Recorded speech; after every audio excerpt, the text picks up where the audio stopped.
একটা গল্প বলছি, মন দিয়ে শোনো। হতে পারে এই গল্পটা তোমাদেরকে আবার ঘুরে দাঁড়াতে সাহায্য করবে। একবার একদল ব্যাঙ বনের মধ্যে দিয়ে যাচ্ছিল। এমন সময় ওই ব্যাঙের দল থেকে দুটি ব্যাঙ গভীর গর্তে পড়ে গেল। গর্তটা এতটাই গভীর ছিল যে সেখান থেকে উঠে আসা খুবই কঠিন।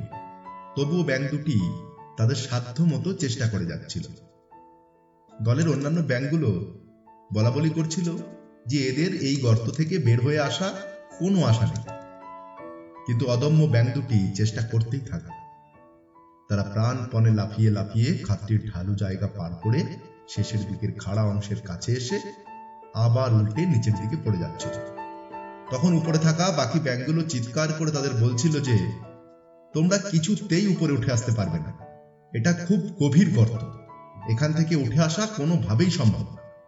তাদের কথাগুলো এমন ছিল যেন তারা বলতে চাইছে শুধু কষ্ট করে কোনো লাভ নেই, আশা ছেড়ে দিয়ে মৃত্যুকে স্বীকার করে নাও, কষ্ট থেকে মুক্তি পাও। দুটি ব্যাঙের মধ্যে একটি তাদের কথায় কান দিল, গভীর গর্তের উপর দিকে ওঠা বাদ দিয়ে আরো গভীরের দিকে লাফিয়ে মৃত্যুকে বরণ করে নিল। কিন্তু দ্বিতীয় ব্যাঙটি আরো উদ্যম নিয়ে লাফাতে লাগলো। আর উপরে থাকা ব্যাঙগুলো আরো জোরে চিৎকার করে বলতে লাগলো, এই বৃথা কষ্ট করো না, মৃত্যুকে সহজ করো। কিন্তু ব্যাঙটা অবশেষে উপরে উঠে এলো। উপরে ওঠার পরে ব্যাঙটা যা বলল তাতে দলের সবাই অবাক হয়ে তাকিয়ে রইল। ব্যাঙটা বলল, উপর থেকে তোমাদের চিৎকার করে আমাকে উৎসাহ দেওয়ার কারণেই আমি মনোবল পেয়ে উপরে উঠে আসলাম। তোমরা না থাকলে আমি হয়তো আশা ছেড়ে দিতাম। আমি কানে শুনতে পাই না, শুধু চোখে দেখেছি তোমরা গলা ফাটিয়ে আমাকে উপরের দিকে উঠে আসতে বলছো। বন্ধুরা, এই গল্পটি থেকে আমরা কি শিখতে পাই?